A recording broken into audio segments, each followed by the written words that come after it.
Senhor, nós estamos aqui agradecidos a Ti, porque é o Senhor que sustenta essa igreja, é o Senhor que cuida das nossas vidas e o Senhor que nos permite nos reunir aqui. E como é bom vir aqui, Senhor Deus, adorar o Teu nome, louvar, ó Pai, ao Senhor por todo o bem que o Senhor tem nos feito e poder cantar coisas profundas que têm a ver com as nossas vidas e com os desafios propostos para nossas vidas, ó Pai. Nós temos olhado, ó Pai, para essa grande importância, ó Pai, necessidade, carência nossa em sermos verdadeiros, inteiros adoradores do Senhor. Ser reconhecidos por adoradores, Senhor Deus. E Pai, ajude-nos a alcançar essa realidade, porque importa-nos, ó Pai, viver uma vida de adoração na Tua presença. E para ser verdadeiro adorador, nós também precisamos essencialmente ouvir ao Senhor. E é para isso que nós estamos aqui nesse instante. Por favor, use a minha vida, abençoe este momento, ministre a mim e a cada irmão que participa desse momento. Que o Teu Espírito, ó Pai, fale ao profundo de cada coração que está aqui presente a falar nessa noite. É assim que nós oramos e é assim que Te colocamos, no nome de Jesus. Amém. Igreja, é mês de novembro, o nosso assunto então tem sido esse, nesses domingos, falar sobre adoração. O tema colocado é adoração e adoradores procurados pelo Pai, recapitulando essa importância de Deus que olha para nos encontrar como verdadeiros adoradores. Ele que busca verdadeira adoração, Ele que quer estabelecer um relacionamento. Quando nós temos dito, conversado, refletido sobre adoração nesses dias, temos chamado a atenção de que não tem a ver com ritos religiosos, não tem a ver com hábitos, que muitas vezes acabam sendo interpretados como a vida da adoração, mas a adoração que implica e que a Bíblia nos ensina, já nos propôs de uma forma bem definida na semana passada, essa vida de caminhada, de ligação, de relacionamento com o Espírito Santo de Deus, que nos estabelece com Deus nessa caminhada, de ouvi-lo, de receber dele o que precisamos receber e assim glorificar a Deus, ou seja, manifestar a presença de Deus para o mundo, mostrar a glória, a grandeza, a presença de Deus para o mundo por meio das nossas vidas, uma vez que nós sejamos o caminho do qual isso acontece. Então temos pensado nisso. Na semana passada nós passamos por esse tema olhando um pouco da mulher samaritana e hoje nós vamos continuar nesse assunto desse mês, prestando atenção num outro personagem, mas este aqui do Antigo Testamento, muito conhecido por pessoas da igreja, da nossa comunidade de fé, como também por pessoas até que não são da igreja, dado que tão famoso e tão conhecido é, que é Jó. Jó, que é tão conhecido pelos que estão dentro e fora da igreja. E Jó é esse personagem emblemático lá do Antigo Testamento. Ele tem uma vida muito intensa, cheia de muitos episódios ali que chamam a nossa atenção, e é por isso que ele é alguém tão conhecido dentro do relato bíblico. Mas eu quero chamar a atenção aqui sua para o seguinte aspecto, para a seguinte pergunta. Quando nós lembramos, pensamos sobre Jó, o que vem à nossa cabeça? Não é? Talvez a gente vá se lembrar de algumas coisas. Eu tentei anotar algumas aqui que eu aposto, sinceramente, que certamente muitos de vocês possam pensar quando se lembram do Jó, o Jó relatado pela Bíblia. Por exemplo, acho que a primeira delas é sofrimento, não é? Porque a história da vida de Jó implica em muito sofrimento. Nós poderíamos dizer, sem sombra de dúvidas, de que Jó foi alguém que sofreu muito, uma pessoa que nós poderíamos chamar de sofredor. Mas nós também podemos falar de Jó como uma pessoa abençoada, não é verdade? Porque quando nós começamos a ler a palavra de Deus ali no livro de Jó, fala de alguém que era muito abençoado. E quando nós lemos lá no final de todas as coisas, nós vemos como alguém que também, num outro momento de vida, está plenamente visitado das bênçãos de Deus. Então ele passou sim por sofrimento, um sofrimento muito intenso na sua vida, mas foi alguém que também experimentou grandes bênçãos em momentos distintos da sua vida. Nós também poderíamos lembrar do quê? Que Jó é daquelas pessoas que poucas pessoas vão ter o privilégio de viverem isso nas suas vidas, na história. que ele foi alguém daqueles que chamaram a atenção de Deus. E quando a gente pensa em chamar a atenção aqui, é no melhor sentido da palavra. Jó era admirável aos olhos de Deus. Meus irmãos, vocês têm noção do que é isso?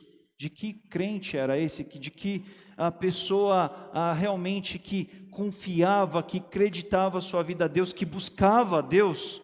Alguém que era admirado aos olhos de Deus.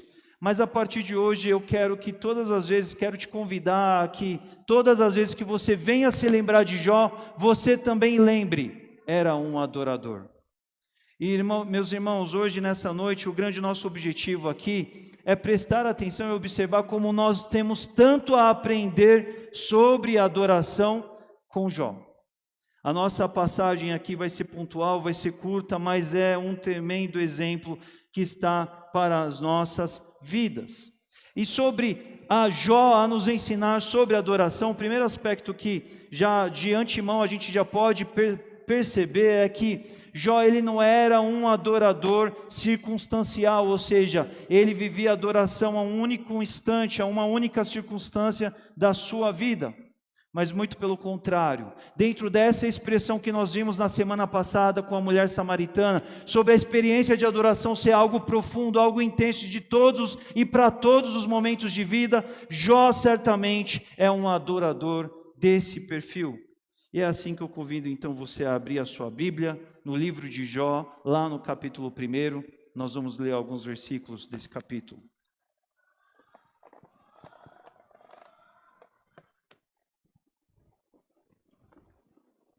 Jó, no capítulo 1. Nós vamos ler 4 recortes do livro de Jó, e eu irei acompanhando, contextualizando eles aqui rapidamente, mas eles vão fazer a construção do que nós vamos refletir nessa noite. Jó, capítulo 1, é um livro que fica antecedente aí a Salmos, ao livro de Salmos, e eu leio aqui com você então Jó, no capítulo 1, versículos de 1 a 5, que diz assim, leia comigo, leio aqui na NVI, que nos diz: Na terra de Uz vivia um homem chamado Jó. Era homem íntegro e justo. Temia a Deus e evitava fazer o mal. Tinha ele 7 filhos e 3 filhas, e possuía 7.000 ovelhas, 3.000 camelos, 500 juntas de boi e 500 jumentos. E tinha muita gente a seu serviço, ele tinha muitos funcionários. Era o homem mais rico do Oriente. Seus filhos costumavam dar banquetes em casa, eram ricos, podiam fazer isso costumeiramente, um de cada vez, e convidavam suas 3 irmãs para comerem e beberem com eles. Terminado um período de banquetes, Jó mandava chamá-los e fazia com que se purificassem.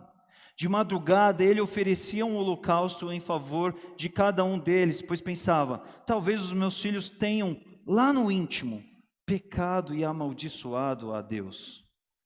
Esta era a prática constante de Jó. Essa era a prática de sempre, essa era a prática rotineira de Jó. Aqui o livro de Jó começa então a discursar sobre quem é esse Jó do livro.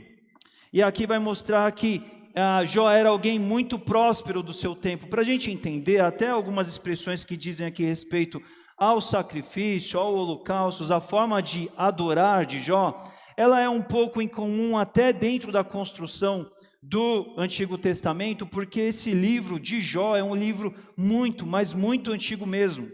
Ele é do período praticamente ali que se segue nos envoltos ali no posterior a Gênesis, muito embora ele esteja ali próximo ao centro da Bíblia, ali junto de Salmos, ele é um livro muito antigo, numa época que a gente pode entender assim, anterior até a Abraão, anterior a Moisés, anterior de qualquer formulação de prática de adoração, e é por isso que a gente vê a adoração acontecendo aqui de uma forma diferente.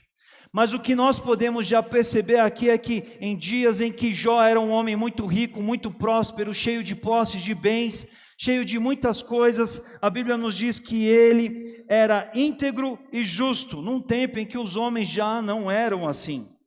Ele temia a Deus e evitava fazer o mal. E esse evitar fazer o mal é muito importante para nós, porque evitar fazer o mal significa ir na direção exatamente contrária ao mal, que é o quê? Ir na direção do Senhor, ir na direção de Deus. Ele vivia essa prática e ele era alguém altamente dedicado ali para com sua família. Ele não queria que nem ele, nem os seus filhos, nem a sua família de alguma forma desagradassem a Deus. E uma das provas e uma das marcas que mostram essa do temor de Jó a Deus é quando mostra que ele sacrificava, ele ofertava ao Senhor diante da mínima possibilidade. Não fala o texto aqui que os filhos dele pecaram e aí, portanto, Jó foi lá e sacrificou e adorou. Não, ele, diante da mínima possibilidade, ele queria andar tão justo, tão temente, tão na linha diante de Deus, que diante da mínima possibilidade disso acontecer, Jó estava ali vivendo a sua busca a Deus, a sua adoração, o seu se colocar diante de Deus em rogo por ele e pelos seus, pela sua família. E aqui mostra um período muito favorável, um período em que estava tudo dando muito certo, bênçãos sobre bênçãos na vida de Jó, e Jó era um adorador que tinha uma prática constante de buscar adorar ao Senhor. Mas a evolução do capítulo 1 vai prosseguir em contar a história de Jó e vai mostrar então uma época em que Jó começa a passar por grandes dificuldades, mas grandes dificuldades eu digo mesmo, grandes dificuldades da ordem de perder bens, de perder coisas, de perder familiares, de perder todos os seus filhos, e tudo isso das grandes tragédias humanas que a gente pode entender que possam sobrevir ao homem. E aqui a progressão do capítulo vai dizer de um momento em que tudo isso acontece de uma vez só. Imagine só, meus irmãos, o pânico que se achegou e que se apresentou para Jó, quando 4 mensageiros chegaram no mesmo momento e deram notícias terminais, terríveis, tenebrosas para Jó. É nesse instante que eu te convido a ler o versículo 20 a 22, que diz assim: ao ouvir isso o quê? Os relatórios de 4 homens que chegaram para contar sobre tragédias que tinham acontecido a Jó.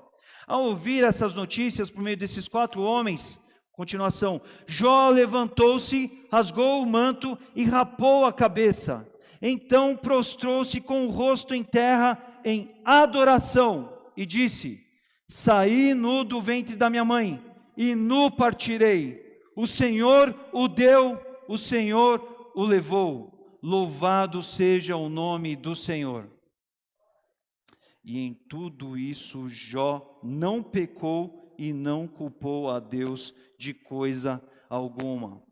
Da mesma maneira que no começo do capítulo 1 a gente viu Jó numa boa temporada, em bons dias, em boas épocas, tudo dando certo, tudo prosperando, tudo na melhor caminhada possível. Aqui mostra de um momento daqueles tenebrosos que o homem pode viver, da qual várias dificuldades se somam e se apresentam para ele.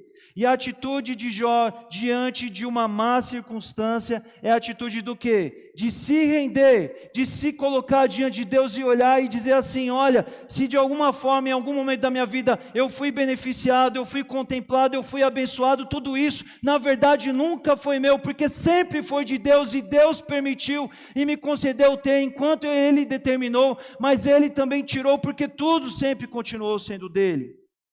E a atitude de Jó é a atitude de se humilhar, esse se humilhar de reconhecer que ele ali está diante de algo que sempre foi a sua realidade, a realidade de não ser ninguém, de não ter nada, mas estar ali simplesmente diante daquele a quem a ele adorava. E uma das coisas que é muito claro é que quando tragédia sobrevém ao homem, o homem se ocupa muito de achar culpados. E está aqui. Quantas pessoas, talvez numa circunstância de alguma forma só um pouquinho parecida com Jó, poderia pensar assim: mas como assim? Eu tão fiel, eu tão temente a Deus, constantemente sacrificando, buscando ao Senhor, como assim, Senhor? Jó poderia, de alguma certa forma, como tantos homens fazem, fraquejar diante de uma época dessa e culpar a Deus. Em dizer: olha Deus, eu não estou encontrando aqui algum motivo aparente do qual eu possa me fazer a culpa disso, então tem a ver com o Senhor. Mas não, adorador que era, o texto nos diz que Jó não pecou e não culpou a Deus de coisa alguma, diante de um momento tão assombroso da sua vida, ele reconhece que apesar de toda aquela angústia provocada por essas más notícias, Deus soberano que era, ele tinha todo o direito de fazer o que bem quisesse com a vida dele. E esse é daqueles momentos mais intensos, mais severos, complexos para a gente compreender da palavra, porque mexe exatamente com esse sentido existencial do homem de lidar com o sofrimento. Convido você então que folheie lá para o capítulo 42, nós vamos ler os primeiros versículos desse capítulo. O que está acontecendo aqui? Depois de muito sofrer, a partir do versículo 1 a gente vai ver uma série de coisas acontecendo com Jó. Jó, ele passa então a sofrer muito por conta dessas perdas, sim, porque humano que era, naturalmente, o sofrimento estava ali para ele. E Jó então começa também, num segundo momento, ele também fica doente. E aí Jó começa a enfrentar a crise familiar, porque a mulher começa a criticar Jó, porque Jó, apesar de estar envolto a todas essas mazelas, envolto a todas essas tragédias, Jó ainda continuava ali reto diante de Deus, ele não culpava, ele não incriminava Deus a respeito dessas coisas. E apesar ainda da sua mulher, amigos dos mais próximos de Jó vêm visitá-lo, mas não vêm visitar para dar conforto, amparo, consolo para Jó, mas eles vêm até Jó para dizer assim: olha Jó, você está assim porque você pecou, porque você está errado, porque você está colhendo o fruto do seu pecado, quando na verdade isso partiu simplesmente da interpretação deles. E diante disso tudo, grandes discursos vão tomar aqui corpo dentro do texto do livro de Jó, em que Jó ele está sofrendo e é Jó contra todos, porque todos estão vindo contra Jó, ele também não está entendendo o que está acontecendo, ele está angustiado, bate sentimentos profundos até de se desesperançar por completamente, de estar abatido. E a partir do capítulo 38, vai nos mostrar um momento em que Jó se encontra com Deus, em que Deus fala para com Jó, diretamente a Jó, de 38 a 41. E esses versículos aqui do 42, de 1 a 6, vão ser o exato momento depois de Jó ter ouvido ao Senhor, que diz assim: então Jó respondeu ao Senhor, depois de que o Senhor havia dito muitas coisas para Jó. A súmula da mensagem do Senhor a Jó é: Jó, você está questionando, falando tantas coisas aí, mas você realmente detém o domínio e o conhecimento de todas as coisas, Jó? E aí, em resposta a esse longo discurso do 38 a 41, que Jó responde depois de ouvir o Senhor em tantos detalhes, de uma forma tão profunda e maravilhosa, Jó diz: então Jó respondeu ao Senhor: olha, Senhor, eu sei que podes fazer todas as coisas e nenhum dos teus planos pode ser frustrado. Tu perguntaste: quem é este aí que obscurece o meu conselho sem conhecimento? Certo é, Senhor, que eu falei de coisas que eu não entendia. Falei demais, Senhor. Coisas tão maravilhosas que eu não poderia saber. Tu disseste: agora escute e eu falarei. Vou fazer perguntas e você me responderá. Meus ouvidos já tinham ouvido a teu respeito, mas agora foi diferente. Agora os meus olhos te viram. Por isso menosprezo a mim mesmo e me arrependo no pó e na cinza. Aqui a gente vê que depois de um encontro com Deus, Jó, ele toma um grande choque, porque enquanto ele estava a questionar, a elaborar formulações, a se debater diante das suas próprias angústias e diante de tantos que estavam ali ao redor dele, ele começa a falar muitas coisas das quais evidenciam o seu estado interior de não se lançar para Deus, experimentar a confiança na soberania plena e completa de Deus, mas de elaborar, de levantar questionamentos. E à medida em que Deus vem e fala para Jó, discursa de uma forma muito profunda, colocando para Jó que, olha, ele sabia o que estava acontecendo, ele sabia o que estava realizando acerca e a respeito da vida de Jó. Aí Jó, ele se dá conta e ele tem essas palavras das quais nós lemos aqui. E o grande resumo é quando Jó, ele diz assim: olha, Senhor, me perdoa, porque de alguma certa forma eu já tinha ouvido falar a teu respeito, mas agora os teus olhos, agora mas agora os meus olhos te viram. A fala de Jó é: olha, Senhor, com toda a prática, com toda a adoração, com toda a busca que eu tinha ao Senhor, apesar de ela ser tão intensa, tão vigorosa, tão cheia de uma grande experiência profunda, tudo aquilo era ainda irrisório diante de tudo aquilo que eu posso a contemplar e a pensar diante daquilo que o Senhor falou para mim. E é nesse instante em que Jó ele se rende, ele vive um momento de reconhecimento, de perceber o Senhor falar com ele se rende, ele se entrega ali diante do Senhor.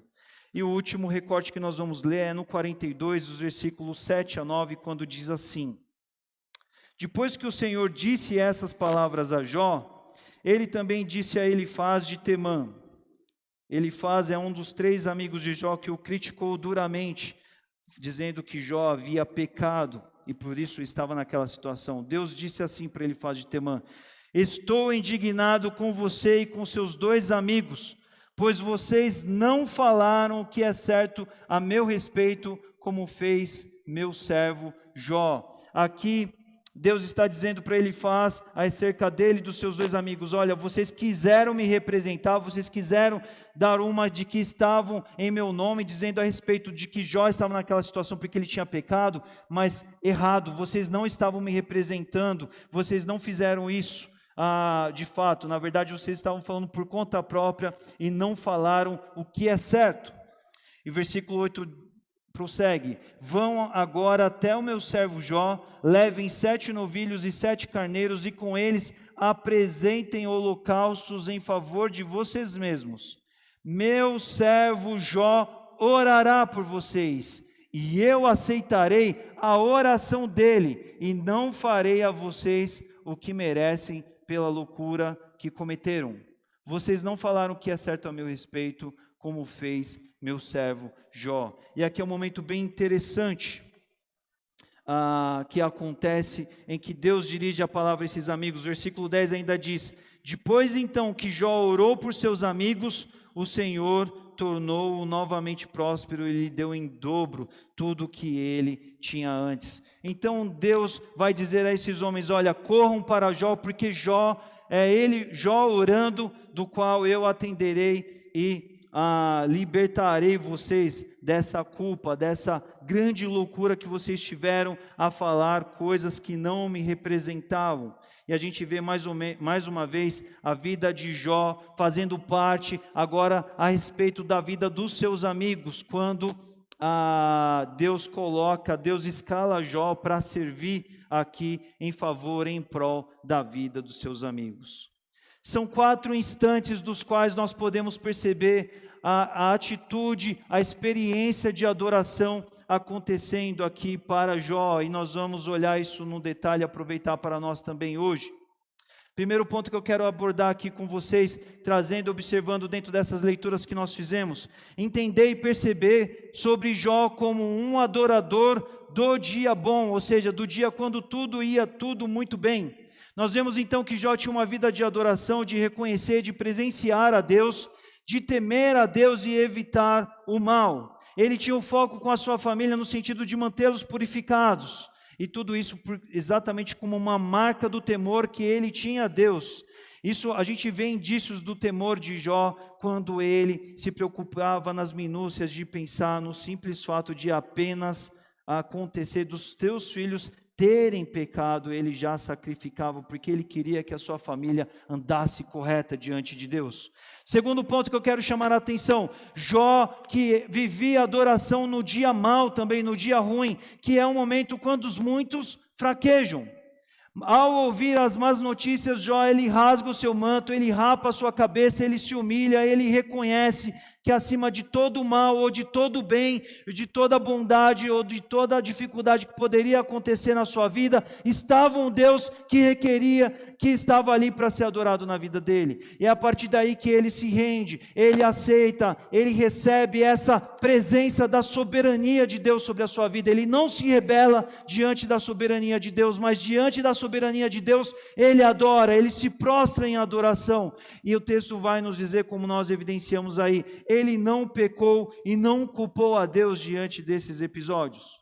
Terceiro ponto aqui que nós vemos aqui: Jó, que é um adorador, após se encontrar com Deus. Porque às vezes a gente pode até pensar assim, pastor, mas essa é fácil. Como alguém vai se encontrar com Deus e após se encontrar com Deus não vai adorá-lo? E muitas vezes acontece sim. Porque nem sempre quando você se encontra com Deus, Deus está ou vai dizer aquilo que você necessariamente queria ouvir. Mas o que vai fazer a diferença é a resposta que você terá em meio a esse encontro com Deus. Tendo encontrado com Deus, o que aquilo suscitará na sua vida? A história da vida de Jó vai mostrar que ele sim, depois de passar por muito sofrimento, ele é abençoado novamente por Deus, ele alcança uma restauração completa e muito maior da que ele tivera antes de quando ele viveu todo esse sofrimento. Mas tudo isso não aconteceu quando Jó se encontrou com Deus. Quando Jó se encontrou com Deus, Deus se encontra com Jó para dizer assim: olha Jó, presta atenção, quieto Jó, porque de alguma forma você está aí com muito verbo, com muita fala, com muito discurso, quando o que eu quero de você é simplesmente que você esteja silenciado diante de mim. E diante dessa convocação de Deus, Jó poderia muito bem ter assumido um caminho de falar: uau, puxa vida, o que eu tenho que fazer? Eu ainda vou ter que me calar, eu ainda vou ter que me render? Não, eu vou viver uma insurgência contra esse Deus, eu não concordo com isso. Deus, eu estou rasgando aqui meu compromisso contigo, não vou ser mais adorador. Não, Senhor. Mas é essa a atitude de Jó? Não, a Bíblia vai dizer que depois de se encontrar com Deus, depois de prestar atenção nas palavras de Deus, depois de dar valor às palavras de Deus, Jó se quebranta, Jó se reclui na sua insignificância e diz: Senhor, falei demais, antes eu só te conhecia de ouvir falar, mas agora te ouvindo, te percebendo, entendendo que o Senhor está acima de toda qualquer dificuldade, de que o Senhor está acima da minha vida, de que o Senhor está acima das minhas circunstâncias, eu percebo que tudo que eu tenho que fazer é pura e simplesmente adorar, e eu me recluso aqui, Senhor, eu estou aqui diante do Senhor, vou voltar aqui à minha atitude de adorar diante do Senhor, após o momento do qual eu me encontrei contigo aqui, Senhor. Nem sempre se encontrar com Deus é um indício claro de que tudo, de alguma certa maneira, vai provocar transformação na sua vida. Tudo depende da atitude que se haverá em resposta àquilo. E no episódio de Jó, nós vemos que Jó, ele se quebranta. Essa palavra que a gente usa em tantos cânticos, esse termo que nós atribuímos a esse se render de Deus, a esse de respeitar, de temer a grandeza, a soberania de Deus e de se colocar no devido lugar, como alguém que só cabe estar diante de Deus para adorar, para reconhecê-lo pura e simplesmente. E nós vemos que essa foi a atitude de Jó em resposta ao seu encontro, ao seu ouvido que Deus tinha a dizer a ele. E nós vemos aqui nesse quarto momento, Jó, que era um adorador que correspondia ao que Deus queria. Porque eu quero chamar a tua atenção no seguinte aspecto: 3 amigos pisaram muito na bola com Jó. Porque nos dias mais difíceis da vida de Jó, em que Jó precisava de consolo, conforto, amparo, força e ânimo, eles foram lá para apontar dedos para Jó. E não representaram a Deus nas suas falas. E botaram Jó para muito mais para baixo. Eles intensificaram a angústia e o sofrimento de Jó. Eles deram muitos motivos para que Jó cultivasse os mais terríveis e profundos rancores para com eles. E qual é a atitude de Deus diante desse episódio todo? É interessante a gente ver que Deus poderia ter feito de outra forma. Deus poderia ter tratado, restaurado, ter recuperado aqueles amigos de Jó de uma outra forma, sem que aquilo envolvesse a Jó, não é verdade? Poderia. Ele é Deus, Ele usa dos caminhos da metodologia que Ele bem entende, escolhe e prefere. Mas qual que é a metodologia que Deus escolhe? Deus envolve Jó no processo. Deus olha e fala assim: olha, essa restauração ela poderá acontecer na vida de vocês na medida em que Jó esteja aí e seja aquele por quem vai orar por vocês. E aí, nesse inteirinho, aí poderia muito bem assim, Jó olhar e falar assim: não, isso não é mais comigo. Por quê? Porque no dia que eu estava sofrendo, essa rapaziada aí acabaram comigo, me puseram para baixo, não é? Eles poderiam muito bem olhar para Jó, poderia muito bem dizer assim: não, agora é entre vocês e Deus. Deus está aqui, ó, eu estou caminhando com Ele, e vocês seguem com Ele, e eu fico aqui para com o Senhor, não quero mais nem ter relacionamento com eles. Mas não, a atitude de Jó é o quê? É a vontade de Deus, é o que Deus colocou, é o que Deus propôs. Se Deus propôs, é a vontade de Deus. Se Deus quer isso, se é a vontade do Senhor, eu estou dentro.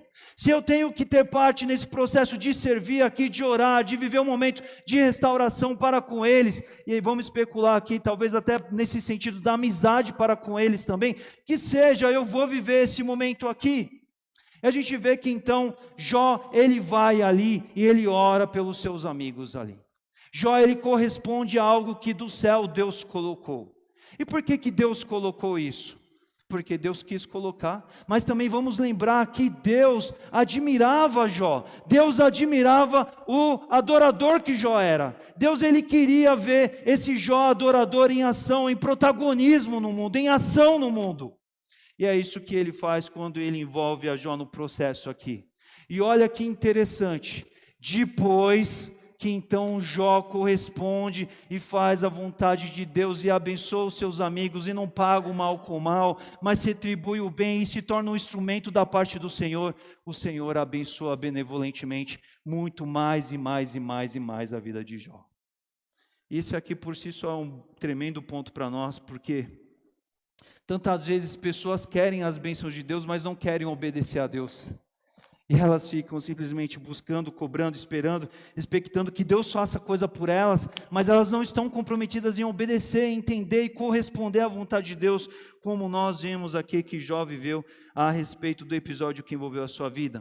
Aplicando aqui para nós, aqui nessa noite, irmãos, olhando a esse exemplo de adoração, de vida de adorador de Jó, trazendo para nós, para os nossos dias, para as nossas circunstâncias, muitas circunstâncias.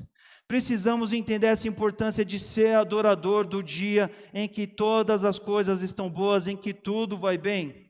Reconhecer que todo bem vem do Senhor e adorar por isso, perceber, agradecer, experimentar, como o Judas colocou aqui na oração, perceber, não só prestar atenção naquilo que está em falta, mas prestar atenção em toda a bondade, benevolência, possibilidade, capacidade, portas que Deus tem colocado para as nossas vidas.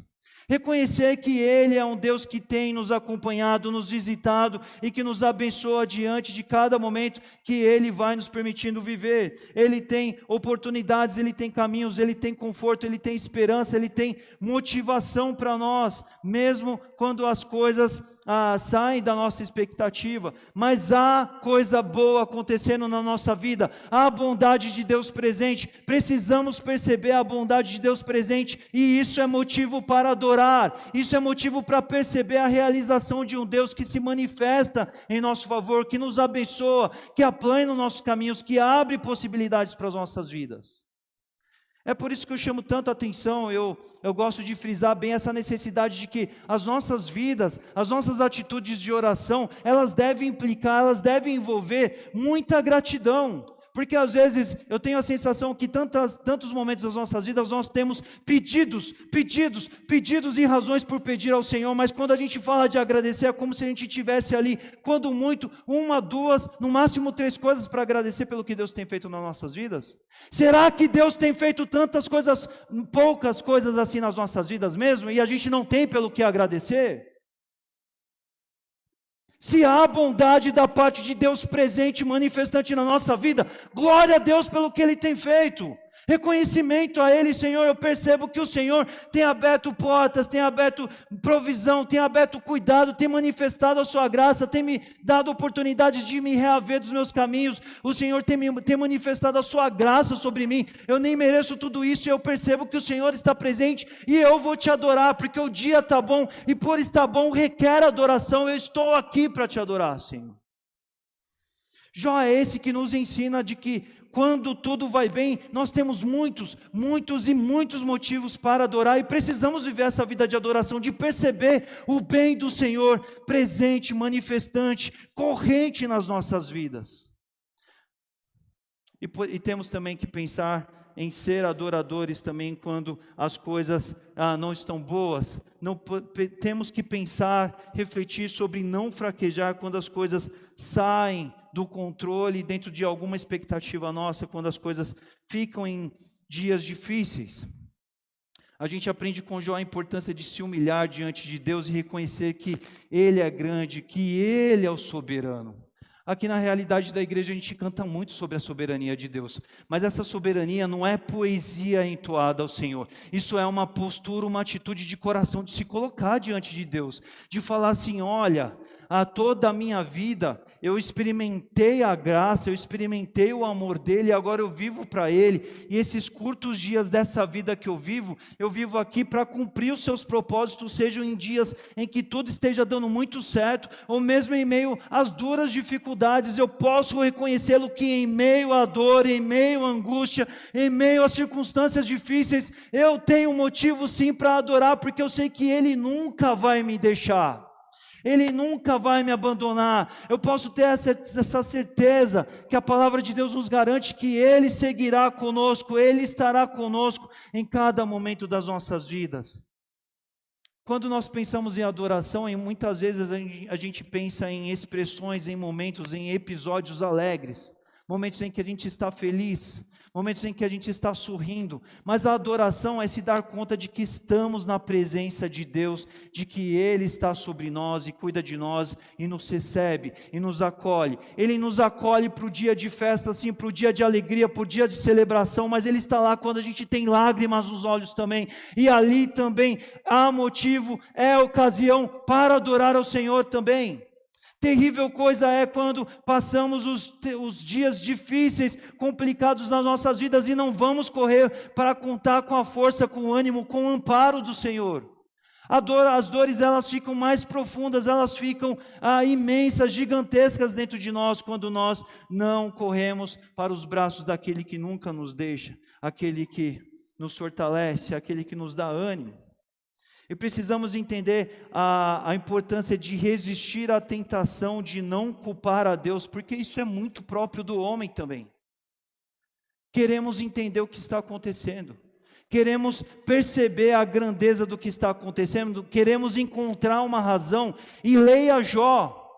Leia Jó, você vai perceber que lá no começo, no capítulo 1, vai explicar um contexto de porquê que Jó passa por tudo aquilo ali, e aquilo reserva grandes propósitos ao longo da vida de Jó, que vão ser retratados aqui no capítulo 42.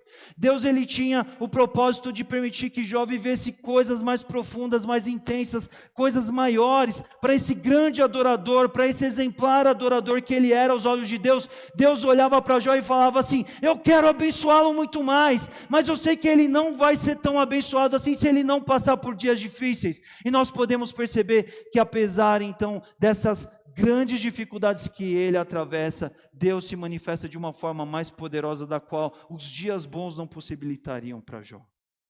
E Jó experimenta e participa disso quando ele vive essa vida de não fraquejar no dia mau, de não culpar a Deus, de não pecar, de não se desviar, de não escarnecer e amaldiçoar a Deus como a mulher dele falou para ele fazer. De não se render à pressão externa e surtar com tudo e abandonar tudo, mas Jó ele tem uma atitude de fato de estar ali, mesmo em a sua dura, a sua profunda angústia, ele vive assim um momento de adoração, ele vive um momento de quietude, ele sabe que tem um Deus soberano e ele sabe que ele é pura e simplesmente alguém que depende e carece em tudo a respeito desse Deus. E nós vemos também a importância de viver uma vida em que se encontra com Deus e se vive a adoração quando se encontra com esse Deus também. A adoração de se render, saber que experiências de dificuldades que vivemos possibilitam se encontrar com Deus em momentos de fragilidade, de vulnerabilidade, momentos onde a gente se sente tantas vezes o quanto nós somos tão frágeis, é ali que nós temos a oportunidade de ficar raízes. Eu tenho chamado a atenção nesse aspecto de que a adoração, ela é um relacionamento, vamos dizer assim, verticalizado, do qual nós nos colocamos diante de Deus, é um relacional entre duas partes, entre dois lados, sim. E assim como para homens, em meio a momentos de dificuldade, os relacionamentos se aprofundam, criam marcas, ficam mais verdadeiros, mais intensos, da mesma forma também se é para com Deus. Tantas vezes as melhores, a gente vai perceber, se a gente prestar atenção da história das nossas vidas, que os nossos melhores amigos, eles surgem das circunstâncias mais difíceis que nós atravessamos e podemos ver ali pessoas que estavam ali com a gente. pessoas que foram parceiras, pessoas que sofreram com a gente, pessoas que choraram com a gente. A experiência da dificuldade aproxima, vincula, cria marcas quando a gente sente que a gente não está só, mas que a gente tem amparo, apoio, afago. E é isso que também nós experimentamos quando nós projetamos e olhamos para Deus. Depois de passar por momentos de encontro com Deus, o que tiramos disso? Nós saímos dali, de alguma certa forma, revoltosos, porque nem sempre Deus é o Deus que sai conforme a nossa caixinha, conforme o que nós queremos, conforme o que nós formatamos e conforme as frases que queremos ouvir dEle, ou nós somos aqueles que se quebrantam porque entendem que dali dEle, do Senhor, tem de fato aquilo que nós precisamos, não necessariamente aquilo que a gente quer. A gente vê que no momento de adorar a Deus, num momento em meio a um encontro com Deus, Jó ele é altamente impactado, e não porque, Jó não foi impactado porque ele se encontrou com Deus e Deus chegou e falou assim, está aqui Jó, estou te restaurando tudo mais. Não foi nesse instante. Mas se encontrando com Deus, Jó está atento, Jó está observando, Jó está percebendo o que Deus tem a dizer, e Jó acredita, Jó confia, Jó se entrega, e Jó, ele se rende, ele adora.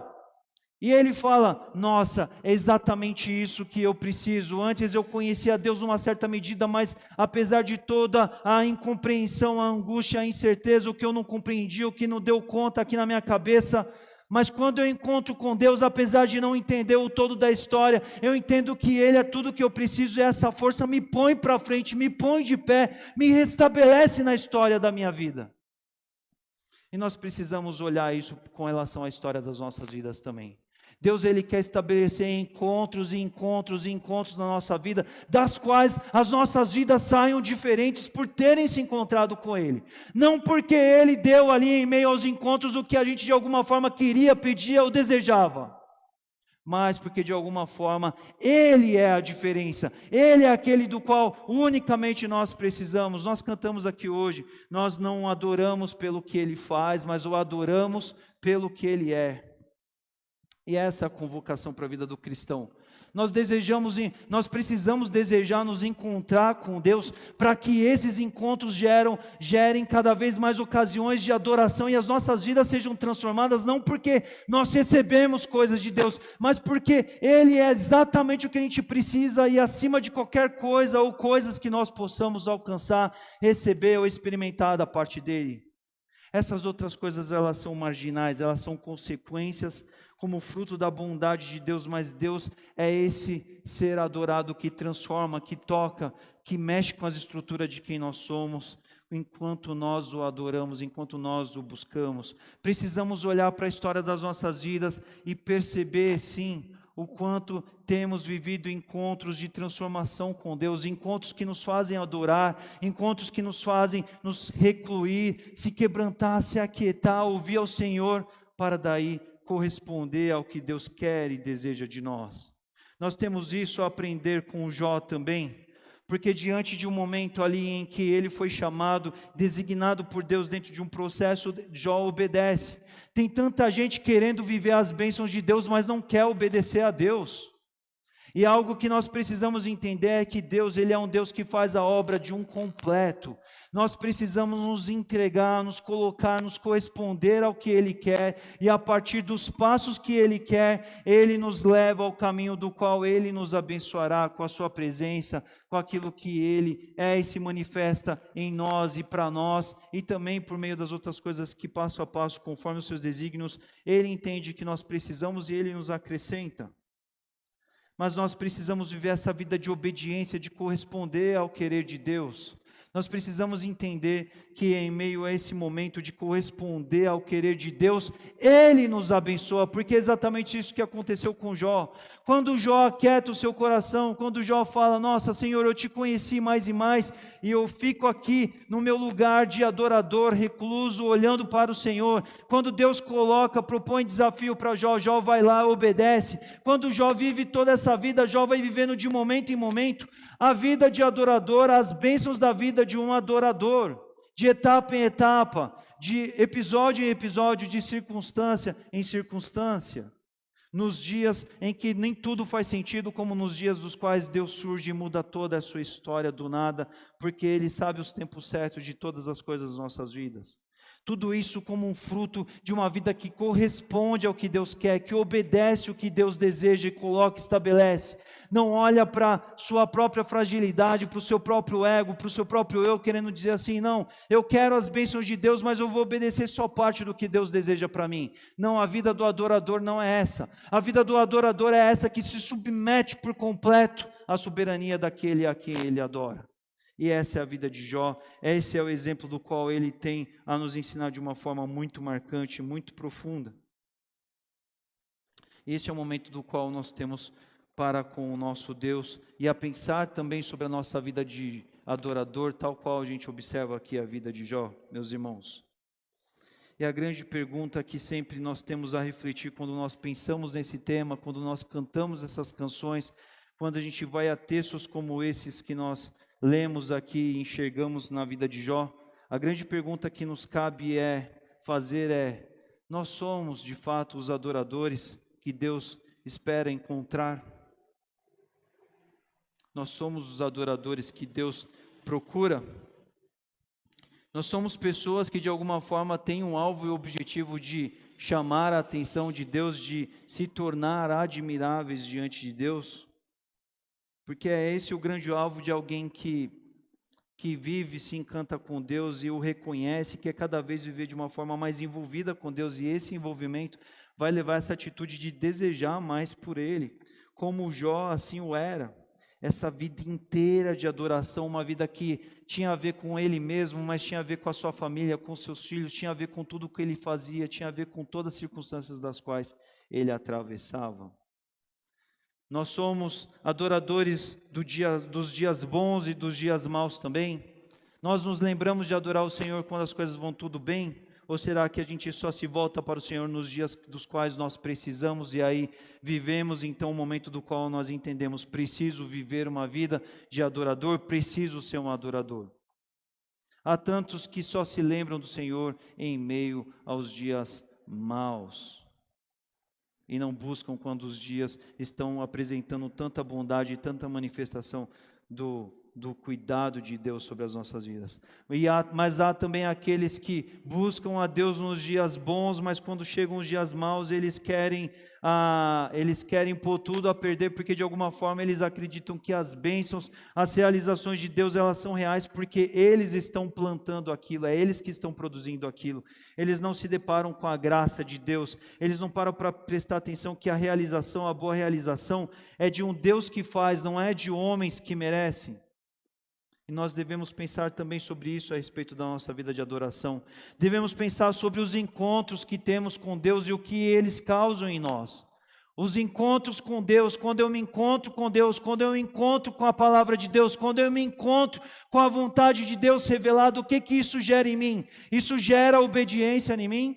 Ou isso gera rebeldia quando eu finjo que não é comigo, quando eu saio pelo cantinho e deixo para lá, como se de alguma forma aquilo não tivesse me alcançado, quando na verdade me alcançou? O que os encontros com Deus fazem nas nossas vidas? Nos levam a adorar também, mesmo quando a gente está diante das respostas que a gente não esperava receber? Nos leva a nos quebrantar, mesmo quando a gente não entende nada? A vida de Jó é exemplar em mostrar isso. Olha, a adoração dele não estava ligada àquilo que ele entendia, não estava ligada à compreensão dele, mas estava ligada à direção dela, que era a pessoa do nosso Deus. Que tipo de adorador você é? Você é um adorador de circunstância, ou seja, você adora a Deus quando algum momento, alguma circunstância especial da sua vida pede, alguma ocasião te empurra para isso? Ou você tem sido o adorador de todo o tempo, de todos os momentos que o Senhor nos chama a ser? Jó, mesmo no Antigo Testamento, ele é exemplar para as nossas vidas, quando ele mostra que a adoração, ela é algo que deve ser totalmente centrada a Deus, e por causa disso ela não pede circunstância, mas ela, na verdade, nos leva a se render diante de um Deus que é o centro da experiência da adoração. E é por causa disso que não há razão para ficar presos às circunstâncias, aos eventos da vida, mas nós devemos viver a vida do adorador que possa cantar: ó Deus, faz da minha vida o que quiser. O que o Senhor quiser, não o que eu quero, o que o Senhor quiser, porque o Senhor sabe das coisas, eu não sei, Senhor. Mostra-me por onde o Senhor quer que eu vá, porque o teu caminho, onde o Senhor quer que eu vá, é o caminho bom, é o caminho que vale a pena. É o caminho que no final das contas vai mostrar a grande vida abençoada que Deus tem para aqueles que o amam e o adoram. Essa vida de adoração que nos cabe a nos desafiar e a buscar em cada instante das nossas vidas. E, meus irmãos, nós devemos objetivar por isso. Eu não sei qual é o dia, qual é o momento que você tem vivido hoje, no seu agora. Mas de uma coisa eu não tenho dúvida. Aí há ocasião e há circunstância para você ser adorador. Nós não sabemos o que o futuro nos reserva, enquanto coletivo, enquanto individuais, não sabemos. Mas para aquele que convive verdadeiramente com Deus e teme verdadeiramente a Deus, haverá de um jeito ou de outro circunstância para adorar, sim. Haverá para a vida do adorador sempre a oportunidade de se render e se colocar diante de Deus, e é nesse entendimento que nós, como verdadeiros adoradores, devemos caminhar. E essa é a grande proposta para nós nessa noite. Olhar para Jó, entender, não tem dia para adorar o Senhor todos os dias, não tem dia específico para adorar o Senhor, todos os dias são dias de adoração. Não há ocasião específica, se é na festa, ou se é só no luto, ou se é nas dificuldades, ou só nos dias das bênçãos. Em tudo dai graças. Não há circunstâncias da qual nós não vamos encontrar com Deus e não vamos ter motivos para adorar. E sempre somos chamados a obedecer em meio à experiência de adorar a Deus, porque assim aprendemos com a palavra de Deus. Orem nesse instante, meus irmãos. Orem comigo. Senhor, nós agradecemos aqui pela Tua palavra aberta. Nós agradecemos pelo que ela fala, pelo que ela nos dá referência, pelo que ela nos ensina, ó Pai, por meio da vida dos Teus servos. E nós somos esses, ó Deus, que aqui estamos na Tua presença nessa noite, cada qual com as suas circunstâncias de vida. Alguns aqui vão olhar para os seus dias atuais e vão enxergar momentos muito abençoados, de grande bonança. Outros vão enxergar tempos difíceis. Outros vão, de alguma certa forma, se encontrar confortáveis. Outros vão estar incompreendidos do que estão vivendo, incompreensivos, ó Pai, a respeito do que estão vivendo. Mas esse é um instante do qual nós precisamos entender a importância da vida de adoração que nos cabe viver. Precisamos ser verdadeiros adoradores, Senhor Deus. Adoradores que Te adorem todos os dias das nossas vidas, ó Pai. Todos os dias das suas vidas. Adoradores que se rendem, adoradores que se quebrantam, adoradores que vivem a experiência da adoração centralizada na pessoa daquele que é adorado, que é o Senhor, o nosso Deus. Adoradores que estão diante do Senhor, se voltando para Ti, entendendo que o Senhor é tudo do que precisamos, Senhor. Adoradores que experimentam isso na certeza, na fé, na confiança, na paz, na esperança de que o Senhor nunca nos deixará órfãos, desamparados, desapoiados, mas por perto o Senhor sempre cuidará de nós, sempre terá o colo da alegria, o colo do conforto e da força, o amparo no dia difícil, Senhor Deus, ou a celebração do dia de festa. Mas esse é o Deus presente com o qual nós convivemos, buscamos e nos pretendemos mais e mais ser adoradores, ó Pai. Esse é o Deus que nós queremos entender na caminhada das nossas vidas, e eu oro isso para a vida de todos nós que estamos aqui diante do Senhor. Faça-nos, ó Pai, capacita-nos, ó Pai, pelo Teu Espírito a sermos dia após dia verdadeiros adoradores, como o Senhor deseja encontrar em cada um de nós, em cada dia de vida, em cada circunstância, em cada episódio, em cada chamado à obediência, em cada encontro, em cada oportunidade, em cada possibilidade, Senhor. Faça isso porque nós precisamos e nós clamamos por isso, Senhor.